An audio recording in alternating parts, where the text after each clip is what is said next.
we play music, it's music that I'm very passionate about. I love changing the elements of the sound live by mixing around with the EQs. I love playing the theremin live in with our sound. I love the fact that Shawnee can play percussion with it and change that sound up. It actually came about collecting music. I collected a lot of music early on with my brother.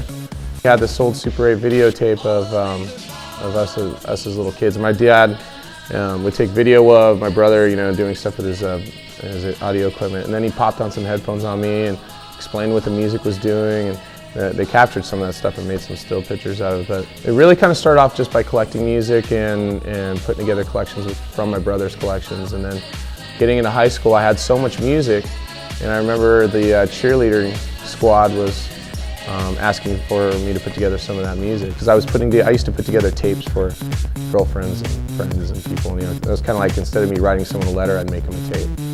So anyway, the cheerleading squad was like, oh, you can make some money doing that, we'll pay you for it. So I decided to get a little Radio Shack mixer, and I had 2 turntables but with no pitch controllers on it, so to actually do some beat matching, I had to slow down the records by hand and work them through. I learned by necessity, how to do a lot of that without really being trained into it. And then finally I got some really good clues from some good friends that were DJs as well. A few friends of mine were hearing mixtapes that I was making and DJing, and I was doing parties for lots of different friends, and then eventually did a couple clubs and a few bars really, and just kind of took off from there. And you start off really playing a lot of what the bars want to hear, what they want as background music, so to speak, so you can kind of start gaining their confidence with new music that you're trying to break. We have some good sounds going right now. We've got a really exciting new electro sound that's just steeping through a lot of our funky house and electro breaks and things like that.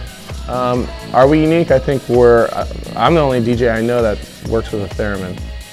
Just as a wrap up for PB Block Party, I think that event is probably one of the best in San Diego. PB Block Party is one of the few that can bring in a lot of great local talent and then incorporate it in with national talent. And it's just a fun party. Why not have a huge street fair where people can come for free, bring their family, bring their friends. A lot of people go out there and drink and party, like crazy, but it's one of the few in San Diego that's also just kind of a cultural tradition, for San Diego, and we have a few of those. So I think we need to continue on with that.